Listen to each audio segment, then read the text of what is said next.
My name is Judge Dredd, and today I will debate justice and order with 20 crime bosses. My next claim is, crime organizations create as much conflict inside as they do outside. Power struggles within your ranks make your system unstable by design. Every organization has internal conflict. Corporations have boardroom wars, governments have faction conflicts. The difference is scale. My organization is smaller, so conflicts are personal. But that is not instability. That is management. A CEO fires someone and moves forward. I handle conflicts the same way. Yes, people die. But the organizations survive. The law creates instability too. You have judges competing for power, politicians fighting, different departments undermining each other. You just call it checks and balances. A corporation fires someone. He sues. He goes to court. Legal process governs it. A government minister loses power. Elections determine the next leader. Institutions survive. In your organization, conflict ends in death. A soldier threatens the hierarchy. He disappears. That creates a culture of paranoia. People do not voice concerns. Problems stay hidden until they explode. Your organization survived Vietnam, survived the 90s, but it collapsed. Completely. Internal conflict destroyed it. Government institutions last centuries. That is the difference between management through law and management through fear.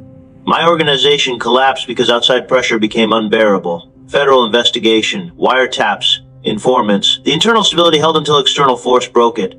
Your organizations survive because they have monopoly on violence. Remove that monopoly and watch them fracture. The law exists because people fear breaking it. Remove fear and the law becomes meaningless. My organization created fear through personal relationships that is stronger than your abstract rules. You claim your organization collapsed from external pressure. But internal pressure finished it. Informants turned because loyalty disappeared. Members chose to cooperate with law rather than stay. That only happens when internal conflict makes people prefer arrest to staying inside. Personal relationships based on fear are fragile. A wiretap changes the calculus. A man realizes he can get a deal and save his family. Your system offers nothing that makes that trade worth rejecting. The law's stability comes from legitimacy. Your legitimacy comes from the last act of violence. The moment violence is not inevitable, loyalty shatters.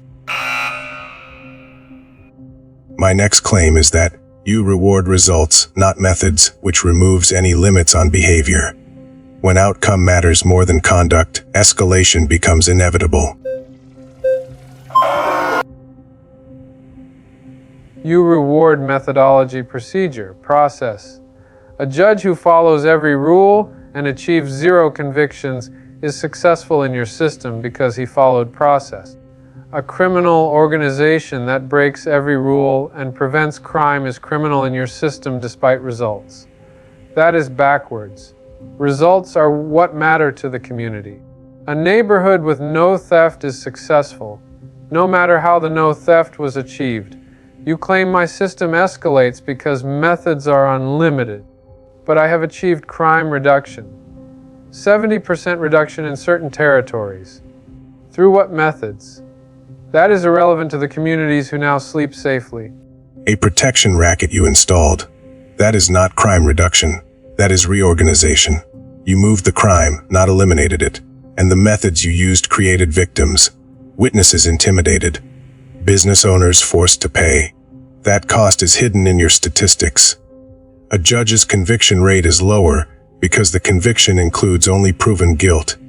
Your crime reduction includes invisible crimes you committed. The method matters because the method determines whether justice is real or illusory.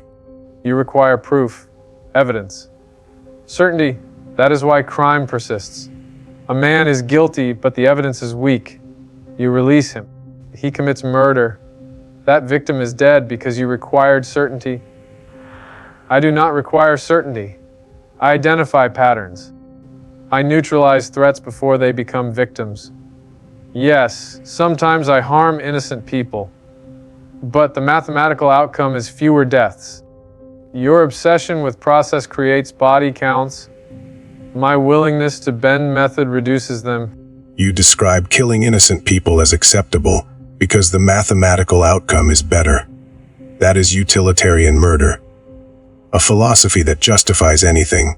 And it fails because your mathematics are wrong. You assume you predict perfectly. You do not. You assume innocents you kill would not matter. They do. Their families, their communities. The collateral damage from your operations destroys the safety you claim to create. A neighborhood where you murdered innocents is not safer. It is terrorized. Your statistics hide that terror because terror is hard to quantify. The law's caution seems inefficient, but it creates communities where people are not afraid of their protectors. That is actual safety. My next claim is that your authority depends on maintaining a reputation that cannot be challenged. That forces you to respond to every threat, even when escalation is avoidable. Reputation is currency. A man who allows himself to be challenged loses value. Other men will test him, take his territory, steal his resources. A judge has institutional backing. You can ignore an insult because the law protects you. I have only reputation. If I ignore an insult, I have nothing. So yes, I respond to threats. A man disrespects me. I must respond or lose everything. You describe territory as zero-sum. Someone challenges you. Either you destroy them or they destroy you. But that assumes loyalty is fragile. In the law, loyalty is institutional. A judge dies. Another judge takes his place. The system continues. In your world, a man dies and everyone scrambles for power. That is predation, and predatory systems require constant violence to maintain. A judge who ignores an insult is not weak. He is confident the system protects him. You cannot be confident. You must respond. A judge ignores an insult because the system will prosecute the insulter. But what if the system itself is the insult? What if the system removes a man's business through legal means, makes him poor, unemployable? That is not criminal, but it is violence. I respond to that violence. You respond through law. But the law is the violence. You cannot see it because you administer it. I see it clearly. The law is transparent. A man can challenge his conviction, can appeal, can hire lawyers, can present evidence. He has recourse. In your system, there is no recourse. A man faces you and survives or dies. That is the fundamental difference. The law creates pathway for correction. My next claim is that you shift risk away from yourselves and onto everyone beneath you. The higher you rise, the more others absorb the cost of your decisions.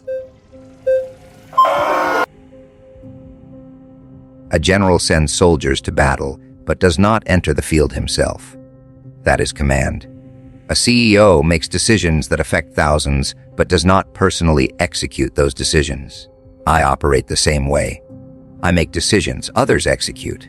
That is how organizations function. The law does the same. You sit in courts. Others execute arrests. Other judges enforce. You shift risk constantly. A general and soldiers know the exchange. Soldiers are paid to take risk. They can refuse, can retire, can choose another profession. In your organization, a man cannot refuse without dying. A businessman can lose his job but maintains his life. Your employee refuses and is murdered. You claim accountability. But accountability for what? You executed 3 judges last year for corruption. They were executed by other judges. The system investigating itself. It is internal regulation. I regulate my organization the same way. A lieutenant steals from the organization. I have him killed. That is internal regulation. A judge can appeal his execution, can demand evidence, can have the conviction examined. That examination is public, recorded, available for study. Your lieutenant's death is hidden, not examined, not questioned. The law creates precedent, creates doctrine, creates correction of previous errors. Your system learns only through more death. A judge executed for corruption teaches other judges to avoid corruption. Your lieutenant's death teaches other lieutenants to hide better. One system improves. One repeats. The soldiers in my command know their deaths serve a purpose beyond the mission. Your soldiers know their deaths are the risk you transfer to avoid dying yourself. My next claim is that there is no clean way to leave a crime organization once you are inside it. A system that traps its own members cannot claim to serve anyone. People choose to join the organization. They know the costs. A man who works for me understands the risks. He understands the lifestyle. If he wants to leave, he can. But leaving costs something. He keeps his mouth shut or he loses his life. That is not entrapment. That is not equivalent. You describe joining as informed choice. But a young man in a poor neighborhood with no other income source is not choosing freely. He is choosing survival. That is coercion. A soldier has other options. Can work private security, can become a police officer, can enter any profession. Your recruit has one option: starve or join. Then he cannot leave. That is a trap. A young man in a poor neighborhood has choices. Construction, labor, fast food. They pay poorly but exist. He chooses my organization for better money. That is choice. Yes, the money comes from crime, but he chose the money over safety. That is his decision. Once inside, he faces consequences of that decision. He cannot claim entrapment when he made the choice with eyes open. The law traps people too. A man arrested for a minor crime gets 10 years because of sentencing guidelines. He is trapped in prison. Cannot leave. You call that justice. I call it the same thing you call my system: consequence. A man sentenced to prison is there because he committed a crime. He had trial. Evidence presented, defense mounted. He had chance to refuse the sentence through appeal. The prison term is not permanent. It ends. A man in your organization cannot get parole, cannot appeal, cannot ever leave. When his prison term ends, he is released. When you are done with your member, he is dead.